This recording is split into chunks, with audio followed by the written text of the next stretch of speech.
Welcome to Ringside Breakdown.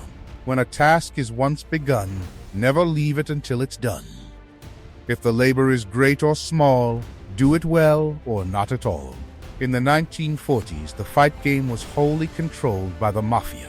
The sound of splashing water was often heard throughout fight arenas, as boxers would routinely take a dive at the behest of the mob. But in Archie Moore, the underworld figures found a man of artistic purity who was uncooperative to their ways. A fiercely independent man, Moore refused to play by the rules of the crooked game and would rather wait a decade in career limbo than have to adhere to the schemes of organized crime. The doors to the title room were shut. I was kept from fighting for the title because the people who shut the doors knew that I was an honest guy, and I would not stoop to any chicanery. Almost all of the significant boxing matches that generated big money were being made in New York, but that was mob territory. So Archie set out as a traveling vagabond, searching anywhere and everywhere for a promoter who would organize fights for him. But word quickly got around of the threat that Moore posed, and managers hoping to one day cash in on their fighters unashamedly and openly steered clear of a Moore matchup. I saw many fighters who wouldn't even make good sparring partners for me, fighting and getting $12,000 for their purses. And I began to ask myself, why is it that I can't get enough fights to earn $300 a month? Am I the biggest fool in the world? Something has to be done. For nearly a decade, Archie watched many a fighter win and lose the light heavyweight title, all the while holding the rank as the #1 contender. Unwilling to compromise his pugilistic integrity, Archie continually refused to form a connection to the Mafia.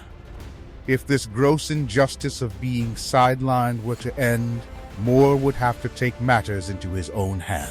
Archie realized that the only way he could get a fight, because he was so good, was to somehow get the press on his side, and so he became his own public relations man.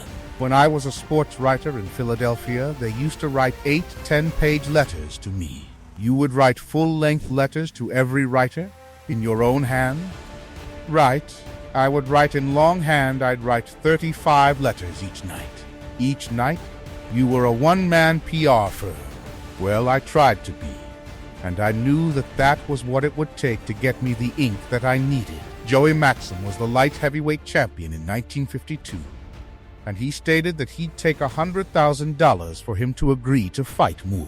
Archie's attempts for media coverage were well received, as there was enough interest in the bout for financial backers to put up the cash to meet the champion's demands. Now, at 39 years of age and 17 years into his career, Moore finally had his shot. The world would learn that night that Archie Moore was boxing's ageless gladiator, wise in all the ways of the fistic arts.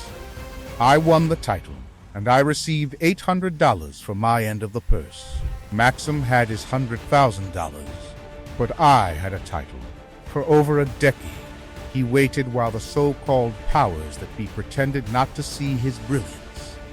But when Moore finally had the prize, nothing could force him to loosen his grip on the championship.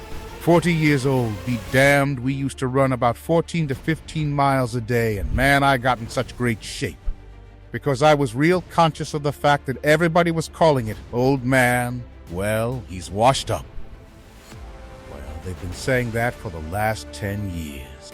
Time and time again, Moore defied time, forcing the light heavyweight newcomers to wait a little longer for their turn. Archie would eventually set his sights on the heavyweight champion, Rocky Marciano. Moore, a true publicity hound, constructed another campaign tour that could not be ignored. Well, I think if anybody has a chance with Marciano, I think you're the only one around, that is, Archie. Well, I appreciate that, because I was going to say that myself. Do you feel, Archie, that you can knock Marciano out? Of course he never has been. Well, that's always the first time. You certainly have created a lot of interest in this fight. I'm so glad the match is made, and I'll be ready on September 20th for the fight of my life. I was trying to make an opening here, but actually, he did not cooperate, and he hit me a good one, coming in and heading to the floor. Proving to be more than just a bump in the road for Rocky, Moore fought valiantly, but the 42-year-old would eventually succumb to what Marciano would later say was the most punishment he ever dished out. He is one of the gamest, and he certainly was in there fighting all the way he is a top-notch challenger. Years later, when Archie had reached an age deemed to be far too old to remain in a profession practiced by young men, Moore not only fought on, but his most spectacular performances were still yet to come. At 45, Moore was matched against the hard-hitting youngster Yvon Durrell. It began with a near-disastrous opening round for Archie. That was amazing, this guy can really hit. I said, well, this is the kind of fight that every fighter would love to be in.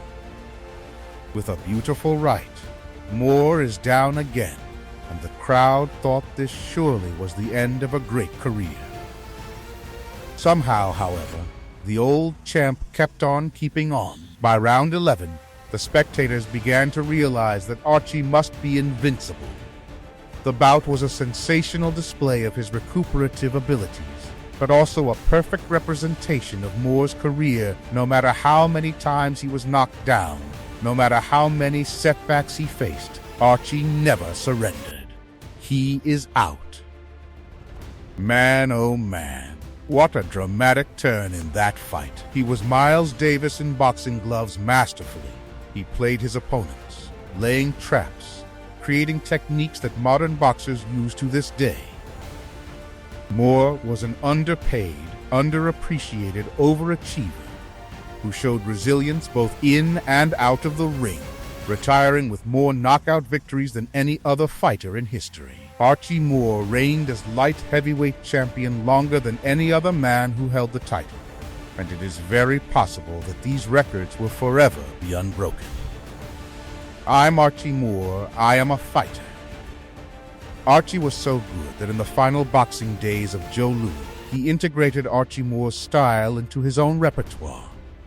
Archie was that good you'd watch him and learn from it. The extraordinary trick-like defense, which involved it, was a difficult defense to beat. There's an arm across, both arms across, and he would watch. I've been boxing a few light rounds with Archie today, just joking around. Okay, yeah, old man, still pretty fast. He's one of the greatest in all history. Well, a big reception for Archie Moore, one of the greats of boxing.